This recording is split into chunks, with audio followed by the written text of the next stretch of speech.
Y'all fools think y'all seen me crash out before, but I'm really finna go out with a bang in this G.K. David movie audio story.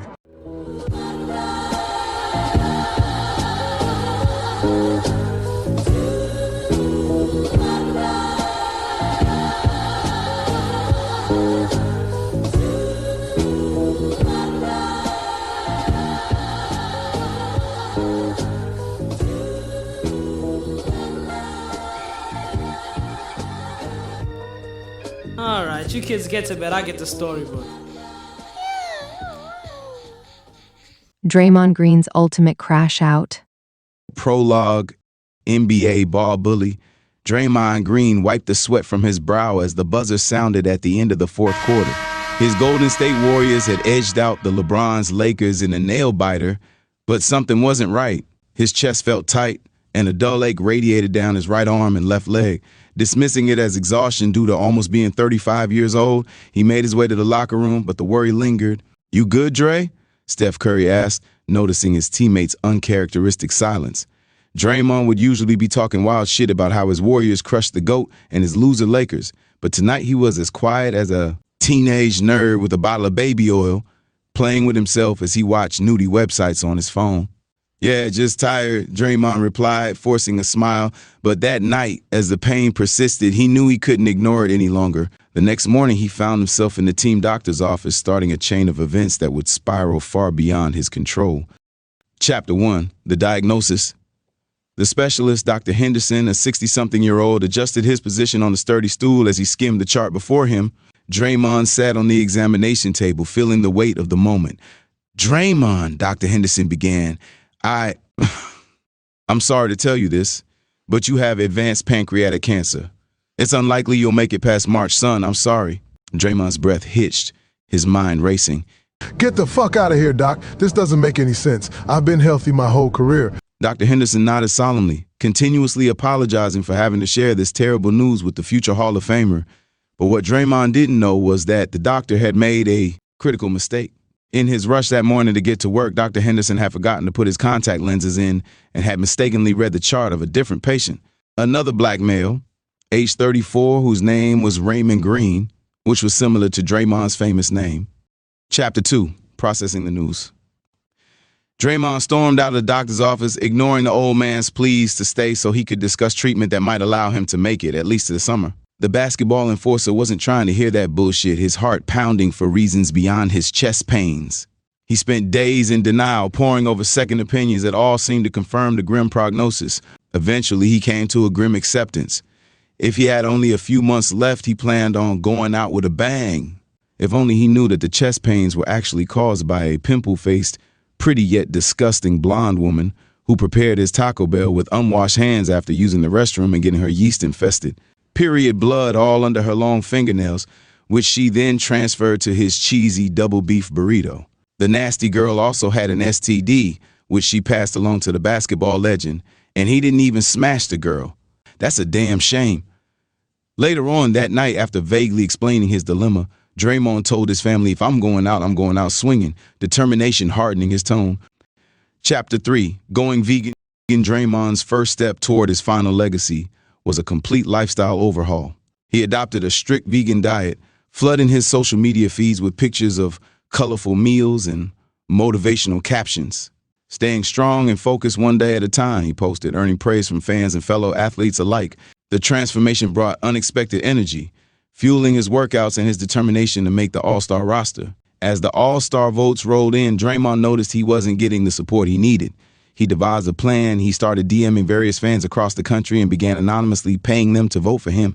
Through intermediaries, he funneled money into Cash App accounts, urging people to vote for Draymond.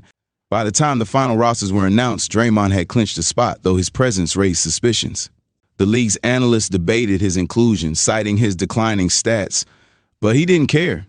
He had one last chance to shine on the big stage. Chapter 4, The All-Star Game.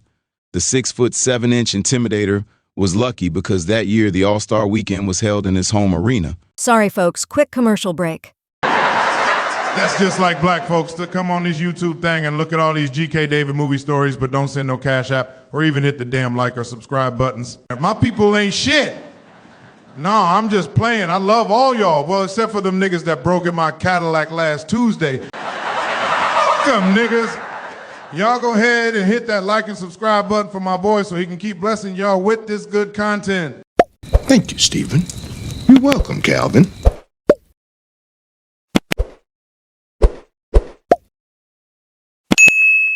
The Chase Center buzzed with excitement that Sunday as the All-Star Game began with a new format of four-man teams playing 3 different rounds of games. Draymond, donning his jersey, felt a mix of emotions, anger, sadness, and a burning resolve at that being his last All-Star Game, but he stayed focused on a sinister plan he had put together. In the first half, he played with uncharacteristic aggression, elbowing Joel Embiid, shoving Giannis Antetokounmpo, and jawing with Jason Tatum and Jimmy Butler. A technical foul was inevitable, but Draymond relished it, soaking in the boos and cheers from the hometown crowd. At halftime, he sat quietly on the bench, his heart pounding not from exhaustion, but from anticipation. The duffel bag he had brought into the arena sat innocuously behind his spot on the bench, holding the means to his dramatic finale. He looked out at the court, the clock ticking down on more than just a game. Chapter 5, we take long shots. NBA shoot-around in the second half began with a burst of energy on the court, but Draymond's mind was elsewhere. As the other players settled into their positions, he quietly unzipped the royal blue Nike duffel bag behind his bench spot. From within, he pulled out a deadly Draco submachine gun, the cold metal and unsettling contrast to the warm buzz of the arena. He stood abruptly, his face a mask of fury and determination. The crowd's cheers turned into gasps of confusion as Draymond stormed onto the court, weapon in hand. Oh, y'all coming with me. He shouted, aiming at the first player he saw, 6'11" Houston Rockets center, Steven Adams, whom he had kicked in the nuts several years prior when he played for the Oklahoma City Thunder. And several rounds ripped through the big man's chest and neck area as a deranged Draymond let off. Chaos erupted as players and fans alike scrambled for cover. Draymond fired indiscriminately, targeting more players he clashed with over the years. Rudy Gobert, Jusuf Nurkic, and Cade Cunningham were among other players hit. Screams echoed through the arena as security rushed in. The standoff was short but intense. Security personnel returned fire, and Draymond was hit multiple times in his arms before collapsing on the court. His weapon clattered to the ground, and the once vibrant arena was now a scene of unbelievable carnage. Chapter 6, The Fallout. Draymond woke up in a sterile hospital room, his huge arms aching from the gunshot wounds. His wrists were handcuffed to the metal bed frame as a San Francisco policeman stood watch in the corner of the brightly lit room. The faint murmur of voices outside his door grew louder as 2 TMZ sports reporters slipped in, handing the cop an envelope full of hundreds as bribe money, cameras rolling. Now, Draymond, why did you do it? One chubby, pale-faced journalist asked, shoving a microphone toward his face. Weak but defiant, Draymond replied, Man, I got cancer. I'm finna die anyway. This was my way of making sure the world never forgets me. The footage spread like wildfire, fueling a media frenzy as it went viral in several countries. But as TMZ dug deeper, they uncovered the truth. Draymond didn't have cancer at all. TMZ investigators paid over $1 million to their medical field connections for private information that revealed that the cancer diagnosis actually belonged to a Raymond Green, whose chart had been mistakenly read by Dr. Henderson that day because he was coincidentally a 34-year-old black male just like Draymond. Chapter 7, the truth uncovered. The revelation sent shockwaves through the sports and entertainment worlds.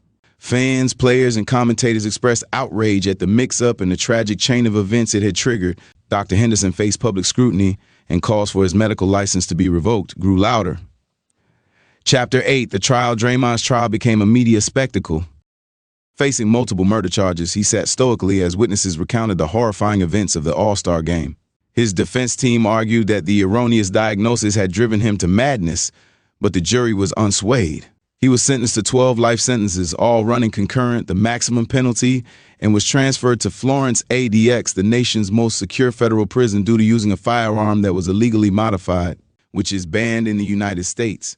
Chapter 9, the lawsuit from his prison cell. Draymond filed a lawsuit against Dr. Henderson, claiming that the doctor's negligence had destroyed his life. The trial captured the nation's attention, with public opinion divided over who bore the ultimate responsibility for the tragedy. In the end, Dr. Henderson's license was revoked, and he was ordered to pay a substantial settlement, though the money offered little solace to the victims' families. Epilogue. Draymond's story became a cautionary tale, a grim reminder of the consequences of medical negligence and unchecked emotions. The NBA implemented stricter mental health protocols aiming to prevent similar tragedies in the future. Meanwhile, Raymond Green's battle with cancer garnered widespread support, his story a poignant counterpoint to the chaos that had unfolded. For Draymond, life at Florence was a far cry from the glory days of the NBA, marking a sobering end to a career that had burned brightly before spiraling into darkness. Hey y'all, I'm just realizing that this prison shit ain't really for me. If I could reverse all them bullets from hitting all those people, I would, but damn it, it's too late now. I'm in here for the rest of my life.